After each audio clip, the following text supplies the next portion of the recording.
Et nous enchaînons à présent avec Enjeu Patrimoine, un enjeu patrimoine consacré au crowdfunding immobilier. Nous allons tenter de comprendre ensemble comment s'est déroulée cette année 2022 pour la collecte en matière de crowdfunding immobilier, mais aussi quelle est cette année qui s'ouvre, comment se dessine cette année qui s'ouvre pour cette typologie d'investissement. Pour en parler, nous avons le plaisir de recevoir sur le plateau de Smart Patrimoine Joachim Dupont, tout d'abord cofondateur d'Anaxago. Bonjour Joachim Dupont. Bonjour. Bienvenue sur le plateau de Smart Patrimoine et nous avons également le plaisir d'être accompagné par Alexandre Toussaint, président et fondateur de Baltis. Bonjour Alexandre Toussaint. Bonjour Nicolas. Bienvenue également sur le plateau de Smart Patrimoine. Alors, en matière d'investissement de manière générale, il y a un certain nombre de questionnements, un certain nombre de craintes. On va voir si celles-ci ont un impact ou non sur le crowdfunding immobilier. On va peut-être commencer avec vous tout d'abord, Alexandre Toussaint. Si on doit dresser un premier bilan à chaud, alors on n'a pas encore de chiffres, on n'a pas encore de chiffres précis, mais un premier bilan à chaud sur l'année qui vient de s'écouler.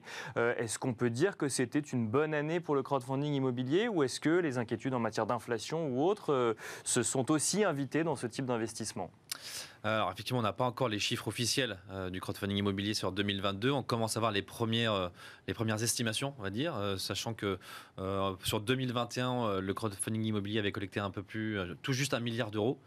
Il semble que cette année, on soit sur 1,3. D'accord. Il y a quand même 30% de plus, à affiner plus ou moins à la hausse en fonction des chiffres officiels. Mais en tout cas, il y a déjà un marché qui a fait plus 30% sur cette année, malgré toutes les turbulences encore sanitaires, encore macroéconomiques, géopolitiques et l'inflation qui s'est invitée ces derniers mois. Donc on va dire que c'est plutôt une bonne année, voire une très bonne année par la progression des chiffres. Bien sûr. Donc ça, c'est sur le montant des collectes. Après, on rentrera peut-être dans le détail des retards, des taux, des durées d'investissement. Mais en tout cas, à première vue, le marché a fait plus 30% sur 2022. Donc à première vue, une demande ou en tout cas une confiance toujours de la part des épargnants, des investisseurs. Toujours, parce que la motivation numéro une des investisseurs qui investissent dans le crowdfunding, c'est la durée d'investissement qui reste très courte. Donc c'est très lisible dans le temps quand on investit dans le crowdfunding. On a une durée d'investissement moyenne sur 2022 et 2021 qui approche les 20 mois. C'est moins de 2 ans. D'accord. Donc un investisseur qui est peut-être un peu inquiet du futur préfère se dire j'investis sur 12 mois, sur 18 mois, puis je récupérerai, puis peut-être que je réinvestirai plus tard. Mais en tout cas, c'est plus lisible d'investir sur 12 mois, 24 mois que sur 10 ans, 15 ans ou 20 ans. Donc ça a continué à avoir un beau succès grâce à cette durée qui est encore très courte. Joachim Dupont, même question. Est-ce que chez Anaxago, vous avez senti que 2022 allait encore, j'ai envie de dire, par rapport peut-être aux perspectives que vous pourriez avoir sur 2023 ou 2024 ? Non, mais bizarrement, 2022 a été, je dis bizarrement parce que c'était malgré tout une très bonne année. Oui, parce qu'on n'a pas manqué de mauvaises nouvelles quand même cette année. On n'a pas manqué de mauvaises nouvelles, on n'a pas manqué de besoins non plus côté opérateur en financement, malgré tout ce qu'on évoquera sur le marché immobilier. Donc chez nous, c'est une croissance de plus de 45% encore cette année sur les volumes de collecte. On a remboursé près de 80 millions d'euros sur l'année, donc de projets qui sont arrivés à échéance et qu'on a remboursés, avec une vingtaine de millions de plus-value. Et on a maintenu un taux autour de 9,5-10% de performance. Donc, on touche du bois, mais l'année 2022 est une bonne année pour le marché du crowdfunding. Et l'enjeu, maintenant, comme vous l'évoquiez, c'est 2023, comment on se projette maintenant vers l'avenir. Alors, justement, parce que, et je continue avec vous, Joachim Dupont, moi, j'ai quand même une question, ce qui m'a l'air d'être une complication, voire un frein quand même au crowdfunding immobilier, c'est que quand on écoute les promoteurs immobiliers, ils nous alertent sur les difficultés de plus en plus grandes à sortir des immeubles de terre. On rappelle quand même que le crowdfunding immobilier vient financer des projets immobiliers, donc notamment de promoteurs immobiliers. Comment est-ce qu'on arrive à collecter, comment est-ce qu'on arrive à rembourser, comment est-ce qu'on offre un rendement quand les promoteurs disent nous, les immeubles, on n'arrive plus à les sortir ? En fait, ce qui est intéressant dans le crowdfunding immobilier, c'est quand on parle d'immobilier, de marché immobilier, il y a plein de marchés immobiliers. Il y a le marché de la promotion neuve de logements, c'est un des sous-marchés. Chez nous, en tout cas, depuis 2018, on sait que la promotion va avoir des difficultés à redémarrer. D'accord. On a vu, il y a le manque de permis de construire, puis l'inflation, enfin, il y a beaucoup d'événements. Et puis même quand on a le permis de construire, c'est pas encore fini. C'est-à-dire qu'il peut y avoir des recours ou autres. Et puis il y a le changement de logiciel aussi dans les mairies écologistes qui est arrivé, qui a bouleversé un peu le monde de la promotion immobilière. Et on voit qu'aujourd'hui, l'enjeu, c'est plus la rénovation des actifs de centre-ville que le développement, je vais dire à l'ancienne, de logements neufs sur des terrains complètement à bâtir. Donc on voit que c'est un marché et c'est une profession qui va souffrir, peut-être de plus en plus, parce que quand bien même les permis ont été un petit peu relâchés, aujourd'hui, ça s'est fait sur des bilans un peu de l'ancien monde. D'accord. Effectivement, il y a des prix de 2021, les prix 2022, qui sont les prix d'avant. Et donc comment aujourd'hui on relance, malgré les permis de construire qui ont été relâchés, comment on arrive à redémarrer dans une phase, dans un cycle de développement. Donc nous, on s'intéresse aujourd'hui un peu plus à la rénovation d'actifs de centre-ville, au redéveloppement, à la réhabilitation, à la transformation, au recyclage urbain, qu'à la promotion pure. Et malgré tout, il faut un peu raison garder là-dessus, puisqu'on se rend compte qu'il y a très peu de stock. Donc les promoteurs ont du mal, mais finalement les prix continuent à être à la hausse, à augmenter à la hausse, et il y a très peu de stocks disponibles, ce qui fait que les fondamentaux du marché ne sont pas si mauvais que ça, finalement. Alors, donc, ce que vous nous dites, c'est qu'il y a quoi? Il y a deux réalités entre promotion immobilière pure et rénovation, c'est ça? C'est deux marchés qui fonctionnent réellement différemment? Parce que, sans chercher que les mauvaises nouvelles, mais on a quand même un sujet d'inflation des matières premières ou de hausse des coûts. Donc là aussi, j'imagine que ça pèse sur la rénovation des biens en centre-ville dont vous nous parliez. Alors, sur les phénomènes sont les mêmes, hein. La hausse des coûts de financement, puisqu'on est passé d'un coût de financement qui est autour de 3%, qui aujourd'hui vraiment dépasse les 6%. Donc, effectivement, il y a une charge financière qui augmente, il y a le coût des matières premières, il y a la rareté des matériaux, mais ça c'est depuis 2020, on voit ce phénomène arriver, avec des difficultés sur les chantiers, on en a parlé post-Covid, et finalement ça continue. Même si le marché se détend un petit peu en ce moment. Donc c'est les mêmes enjeux, mais par contre avec des timings qui ne sont pas tout à fait les mêmes, puisqu'un projet de réhabilitation, on achète, on a tout de suite un actif. Un projet de promotion, on va acheter un terrain qu'il faudra bâtir, il faudra avoir une autorisation administrative pré-commercialisée. Et donc c'est des projets qui sont un peu plus longs, ça peut durer 2 ans, 3 ans. D'accord. En tout cas, on va passer plus de temps en n'ayant finalement qu'un terrain vide. Alors que quand vous achetez un immeuble à rénover, vous avez peut-être un petit peu de loyer qui tombe, vous avez d'autres options pour le redévelopper. Il y a des sujets autorisation plus simples ou plus complexes quand l'immeuble est déjà sorti de terre? Il y a des autorisations qui sont plus simples si vous allez dans le sens de l'histoire. C'est-à-dire que si vous voulez rénover sur le volet thermique et énergétique un bâtiment, c'est peut-être un peu plus facile d'avoir des autorisations que si vous voulez finalement construire un énorme bâtiment et imperméabiliser des milliers de mètres carrés dans la campagne. Alexandre Toussaint, même question. Cette inflation quand même qui inquiète un certain nombre d'épargnants depuis plusieurs mois maintenant sur tous leurs placements, il est légitime qu'elle inquiète aussi en crowdfunding immobilier. Quelle réponse on apporte aux gens qui se posent cette question? La première, et c'est pour compléter un peu ce que vient de dire Joachim, c'est que le crowdfunding immobilier finance les promoteurs à partir du moment où le permis de construire est obtenu et purgé. Donc on vient déjà éliminer un risque administratif. Donc on n'attend pas, en tout cas nous chez Baltis on conseille, on ne propose aucun projet où le permis n'est pas obtenu et purgé. Donc l'idée c'est d'essayer d'éliminer peu à peu les risques. Ensuite il y a un risque commercial. Est-ce que les appartements sont vendus? Si oui, combien? 50%, 80%, peut-être parfois même 100%. Et ensuite il y a le sujet effectivement travaux. Où est-ce que les devis sont signés? Où est-ce qu'il est en consultation? Donc on essaie au fur et à mesure d'éliminer des risques pour que le projet entre guillemets soit le moins risqué possible. Et ensuite sur l'inflation, alors effectivement les investisseurs nous questionnent souvent en disant l'inflation monte, est-ce que les taux vont monter? Oui. Est-ce que les taux vont monter ou est-ce que les devis dont vous parliez vont être revus à la hausse tous les 3 mois? En fait, nous, on part du principe que c'est pas juste le promoteur qui doit payer. C'est-à-dire que si c'est pas lui seul qui doit réduire sa marge. C'est-à-dire que si les matières premières montent, si le taux de financement monte, en fait, c'est la marge de l'opérateur, promoteur, marchand de biens qui diminue. Soit lui, il fait une parallèle avec le prix des appartements, qui revend un petit peu plus cher, parce que lui, ça lui coûte un peu plus cher. Et dans ce cas-là, on équilibre, c'est-à-dire que le promoteur en prend un peu sur sa marge, mais le futur acquéreur, il paye un peu plus cher, mais on lui explique pourquoi il paye un peu plus cher. Donc soit on baisse la qualité des appartements, soit on monte un peu les prix. C'est une équation. Mais les taux, je pense, ont tendance à monter un petit peu. Déjà, on l'a observé sur 2022. En 2021, c'était 9,2 en moyenne. Cette année 2022, on est à 9,5. Et si on fait un peu des prédictions sur 2023, on a plutôt tendance à dire que ça va continuer à monter. Alors pas non plus de manière exponentielle, mais on sera plutôt près de 10 plutôt que près de 9. Donc logiquement, la prime de risque est un peu supérieure, donc le taux sera un petit peu supérieur sur les projets 2023.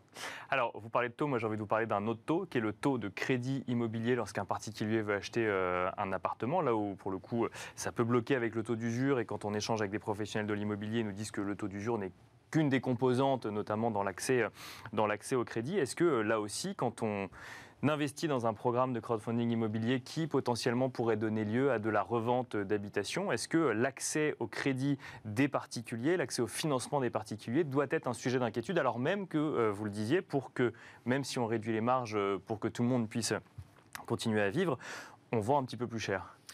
On va dire c'est un nouveau paramètre qui est rentré en jeu il y a quelques mois où effectivement quand on avait un dossier avec un programme immobilier qui était 100% pré-commercialisé, c'est-à-dire que toutes les promesses étaient signées. D'accord. Je disais c'est une très bonne nouvelle, parfait. Sauf que maintenant pour chacun des lots on demande une copie de la promesse pour voir s'il y a une condition suspensive de financement, est-ce qu'elle est cohérente par rapport au prix, par rapport au pourcentage qui est emprunté, pour voir si potentiellement il peut y avoir un peu de casse et du coup un peu de retard. Parce qu'il faut savoir qu'on a toujours une durée cible dans le crowdfunding de 18 mois, 24 mois ou plus, mais que l'opérateur peut aussi avoir le droit, entre guillemets, à quelques mois de retard. Et ils sont souvent occasionnés parce qu'il y a un acquéreur qui n'a pas eu son financement, donc il faut remettre l'appartement en vente, il faut re-signer une promesse, et ça décale de 3, 4, 5 mois. Parce que tant que ce n'est pas vendu, ce n'est pas construit. Alors, certaines banques demandent 30, 40 ou 50% de précommercialisation. Donc ça, généralement, l'opérateur y arrive assez vite. C'est plutôt sur le remboursement du projet à l'issue Bien sûr, du oui, programme où bien là, sûr, oui. nous, investisseurs, on est remboursé quand tout est vendu.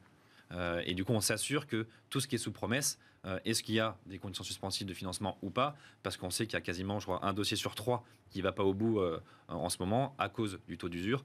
Donc maintenant, c'est un nouveau paramètre que nous, on a rajouté pour savoir quel appartement a une condition suspensive dans sa promesse. Donc, on s'assure que s'il n'y a pas de conditions suspensives, ça ira au bout, quoi qu'il arrive. Simplement, c'est l'acquéreur qui prend un risque supplémentaire, entre guillemets, ou en tout cas qui dispose des fonds nécessaires pour acheter le bien en question. Ouais, ou non, on estime que c'est une prime de risque supérieure, parce que sur les 100 biens à vendre, il y en a peut-être 80% qui ont une condition suspensive de financement. Donc, on estime que c'est un peu risqué. Donc, on va mettre un point de plus sur le rendement, potentiellement. On a des dossiers aussi qui sont dans de l'immobilier tertiaire, où c'est du bureau, de la logistique, où il y a un acquéreur qui achète l'ensemble, sans condition de financement. On estime que du coup, c'est moins risqué. Bien sûr. Donc voilà, c'est une équation entre...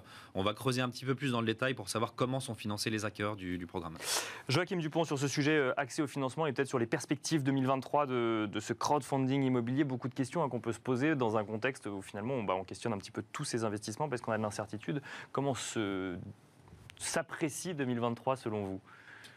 Nous, on essaye d'avoir une vision qui est un peu... Enfin, déjà, on travaille dans l'immobilier, donc par définition, c'est un marché qui est immobile, qu'il faut se projeter un petit peu au moins à moyen terme. Donc, quand on fait un investissement ou un projet immobilier, on sait que quelque chose qu'on achète aujourd'hui, finalement, on va le commercialiser dans 2 ans, dans 3 ans, enfin, pendant 2 ou 3 ans, et on va le livrer in fine. Donc, aujourd'hui, sous le coup de l'émotion, on a envie de se dire qu'on est dans le brouillard et que tout est compliqué. Mais on voit que finalement, tout le monde réagit assez vite. On voit que les taux d'usure augmentent, alors même si ça ne va pas assez vite aux uns et les autres, on voit qu'il y a un ajustement. On voit que les courbes de projection sur l'inflation, sur l'OAT, commencent à s'aplanir un petit peu, ou en tout cas, on a cette perspective. Il y a des projections effectivement d'aplanissement pour avril, mais effectivement, c'est ce que certains disent. Et on voit qu'une OAT à 2,5 à 3%, finalement, va se stabiliser, que c'est l'objectif de long terme. En tout cas, on commence à avoir des consensus. Donc, il y a une année 2022 où on a été beaucoup dans l'émotion, on a découvert beaucoup de choses et un paradigme qui change, de taux négatifs, on a repris 200 ou 300 points de base sur la période. Donc ça remet en question tout ça, ça remet en question aussi le prix des actifs, parce que nous, ce qu'on voit en achetant des actifs, en étant aux côtés des opérateurs ou nous-mêmes investisseurs, on se rend compte finalement on achetait un bon actif ou un actif moins bien, on l'achetait à peu près le même prix. Et ce qu'on constate aujourd'hui, c'est qu'un actif qu'il va falloir rénover, une passoire thermique, un actif qui va nécessiter beaucoup de travaux, finalement on va le repricer un petit peu. On va avoir un pouvoir de négociation qui est un peu plus fort. D'accord. Et finalement, les bons actifs, qui restent des bons actifs, aujourd'hui en plein centre-ville, ne bougent pas vraiment. Là, on n'a pas vu de grosses chutes du marché immobilier sur les actifs prime bien situés. Et donc, c'est un peu ce rééquilibrage qu'on constate et qui va se faire aussi au bénéfice de la rénovation énergétique, puisque ça va nécessiter beaucoup d'investissements. Et donc, si on veut avoir des actifs qui restent dans le marché et qu'on va rénover, qu'on trouve la bonne équation pour les années à venir. On évoquait avec Alexandre Toussaint il y a un instant les retards. Une question qu'on peut se poser quand on est investisseur, c'est que qui dit retard dit qu'on est quand même remboursé à un moment. On a des projets aujourd'hui qui sont bloqués du fait de l'inflation ou du contexte économique ? Les projets qui seront bloqués sont les projets qu'on a achetés ou que les opérateurs auraient achetés en 2022 sur des prix historiquement. Ils n'auraient pas anticipé la hausse des taux. D'accord. Il faut voir qu'aujourd'hui, les défauts 2022 sont les projets qui ont été financés a priori en 2020 ou 2019 qui vont arriver à l'échéance. Donc on était sur, a priori, déjà des dossiers commercialisés avec des coûts du financement qui étaient déjà figés. Donc 2022 n'est pas le gros enjeu, et avec aussi un marché qui a vachement augmenté. On est passé de 200 millions il y a quelques années à près d'1 milliard, et on va faire 1,3 milliard. Et donc c'est logique aussi qu'en volume, il y ait plus de défauts, plus de retard, parce qu'on a aussi un marché qui a été en très forte croissance ces dernières années. Sachant que le taux de retard n'est pas forcément inquiétant. C'est combien aujourd'hui? C'est quoi? C'est 8%, quelque chose comme ça? On sera forcément, on n'a pas les chiffres encore de 2022, mais je pense qu'on sera supérieur à 2021. Ça paraîtrait logique. Par contre, il faut toujours préciser que le retard, pendant la période de retard, l'investisseur continue à être payé. Enfin, en tout cas, il continue à percevoir et à engranger les intérêts. Et il y a des retards qui sont purement commerciaux. Encore une fois, une promesse il faut qu'il y ait une autre. Donc, c'est un décalage, on va dire, commercial. Donc, il faut distinguer les retards commerciaux de 1 mois, 2 mois, 3 mois qui font partie de la vie de l'immobilier. L'immobilier, c'est pas une science exacte, ça prend du retard, c'est parfois un peu de manière anticipée aussi, ça arrive. Et il y a des retards beaucoup plus compliqués où là, c'est le permis de construire qui est bloqué, c'est un chantier qui est bloqué, où là, il y a un vrai sujet. Après, même si on a vu des projets très compliqués, complètement bloqués, où l'opérateur finalement décidait de rembourser sur fonds propres le programme, enfin les investisseurs. Donc, il trouve quand même une solution. Pour l'investisseur, en tout cas. Pour l'investisseur. Après, lui, il se débrouille autrement pour finaliser son programme.